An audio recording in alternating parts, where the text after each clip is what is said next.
Baik, untuk mengetahui situasi banjir terkini di Kelantan yang semakin pulih susulan pengurangan mangsa banjir di Pusat Pemindahan Sementara PPS. Bagi mendapatkan perkembangan terkini keadaan banjir di Kelantan, kita bersama dengan Wakil Esok Awani Kelantan Muhammad Fandi Muhammad. Silakan Abang Fandi dengan laporan anda. Baik, terima kasih Aziz. Saya kini beralih ke kawasan ataupun ke Jajahan Tumpat pada hari ini selepas seminggu kita memberikan tumpuan di Jajahan Pasir Mas dan saya tiba di Kampung Jejuluk, salah satu jalan nak masuk ke Kampung Simpangan, Kampung Bendang Pakyong, Kampung Pulau Ula, Kampung Kijang Sebidang yang saya dikatakan masih lagi tenggelam.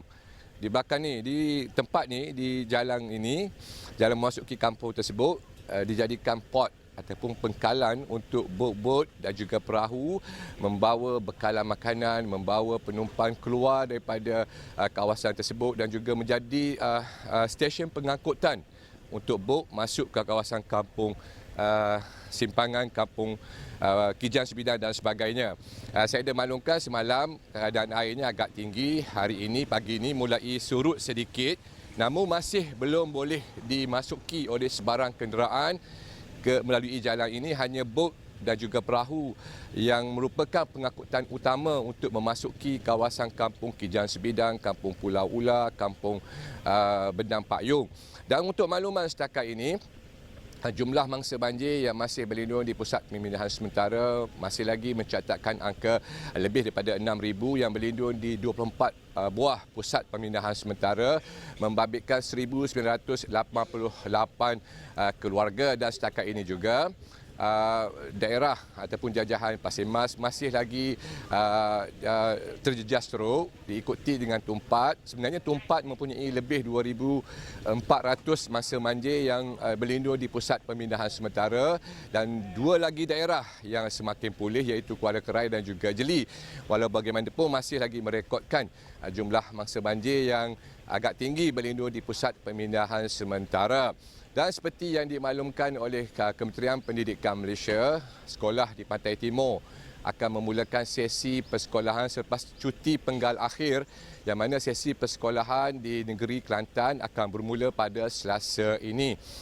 Dan sebahagian, saya dimaklumkan sebahagian mereka yang menduduki peperiksaan SPN yang dijangkakan berlangsung pada akhir Januari tahun depan dikatakan tidak terjejas dan mereka boleh menduduki peperiksaan dengan lancar. Dan juga sekiranya pusat peperiksaan mereka ditenggelami air, pihak Jabatan Pendidikan Negeri telah pun menyediakan pusat alternatif untuk mereka menduduki peperiksaan SPN nanti. Dan setakat ini saya dimaklumkan walaupun angkanya belum lagi muktamad, namun saya dimaklumkan sekitar 8 buah sekolah termasuk sekolah rendah dan juga sekolah menengah di Jajahan Pasir Mas terjejas dengan banjir gelombang ketiga ini, di mana daripada antara 8 ke 10 buah sekolah itu ada antaranya sekolah yang telah pun ditenggelami air dan juga sekolah yang dijadikan pusat pemindahan sementara.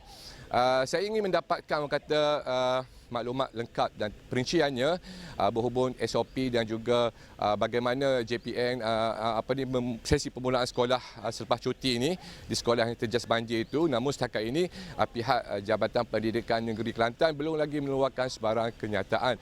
Dan sebelum ini seperti yang dimaklumkan oleh Pengarah Pendidikan Datuk Muhammad Zamri, bagi sekolah yang dalam proses pemulihan atau masih lagi terkesan dengan banjir, sesi persekolahannya ditukar kepada sesi PDPR dan guru juga telah pun dimaklumkan dengan mengenai perkara tersebut dengan surat pengeliling telah pun dikeluarkan sewaktu banjir gelombang pertama melanda. Saya juga dimaklumkan oleh pihak JPN bagi ibu bapa dan golongan penjaga yang menghadapi musibah banjir dengan persiapan peralatan sekolah, pakaian seragam sekolah yang ditenggelami air, rosak dan sebagainya, mereka diberikan pengecualian dan juga kelonggaran di mana pelajar jika sekolah yang berdekatan dengan penempatan mereka dibuka pada hari Selasa ini, mereka dibenarkan untuk memakai pakaian biasa.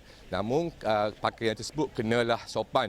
Mana di sini JPN Kelantan telah pun memberikan pengecualian untuk pelajar-pelajar yang terjejas dengan banjir ini untuk memakai pakaian biasa hadir ke sekolah. Bagaimanapun bagi sekolah yang masih lagi terkesan dan juga jalan menghubungkan rumah mereka ke sekolah yang ditenggelami air. Mereka diminta berhubung dengan pihak sekolah. Mungkin sesi PDPR akan dilangsungkan dan pelajar tidak perlu untuk hadir ke sekolah. Setakat ini cuaca begitu baik, semalam pun baik, namun saya dimaklumkan masih lagi berlaku hujan di kawasan pendalaman Kelantan dan sewaktu saya memasuki kawasan Tumpak ini apabila melalui Jabatan Sultan Yahya Petra, saya mendapati paras air Sungai Kelantan di Jambatan Sultan Yahya saya tengok masih lagi besar dengan arusnya yang begitu deras dan berkemungkinan aliran tersebut jika sekiranya hujan masih lagi berlaku di kawasan pendalaman berkemungkinan akan berlaku peningkatan paras air sungai utama di Kelantan ini. Apapun hari ini saya akan membawakan perincian dan juga liputan bersama juru kamera Ahmad Fahmi, Wana dan juga saudara Firdaus. Hari ini saya akan menumpukan di kawasan jajahan Tumpak dan mungkin Firdaus akan menumpukan di jajahan Pasir Mas bagi melihat pasca banjir bagaimana mereka pulang daripada PPS ke rumah, membersihkan rumah dan juga melihat apa kerosakan, apa peralatan yang perlu diganti dan sebagainya. Dan dalam sesi pasca banjir ini apabila seperti yang kita dapat lihat di belakang saya ni, kawasan yang masih lagi digenangi air, mereka yang ingin pulang pada hari ini tidak kira walaupun di jajahan Tumpak ataupun di jajahan Pasir Mas, mereka yang ingin pulang ke penempatan masing-masing, ke kediaman masing-masing, mereka juga dinasihatkan supaya berhati-hati dan sentiasa peka dengan kehadiran binatang berbisa terutamanya ular dan juga kalajengking. Ini kerana biasanya apabila air surut di kawasan rumah mereka, binatang berbisa itu akan mencari tempat yang selamat untuk bersembunyi dalam mereka sibuk mengemaskan rumah, orang kata melihat peralatan dan sebagainya. Mereka juga dinasihatkan berhati-hati terutamanya kanak-kanak. Kerana binatang berbisa ini biasanya akan mencari tempat selamat dan biasanya rumahlah yang menjadi sarang mereka. Apapun Azib, hari ini sudah pasti saya akan membawakan perincian perkembangan situasi banjir di jajahan Tumpak ini untuk penonton Astro Awani. Kembali bersama dengan Azib di Bukit Jalil, silakan. Baik, terima kasih Abang Fandi di Kelantan. Diharapkan semua kru Astro Awani yang membuat liputan banjir di sana berada dalam keadaan yang baik-baik sahaja.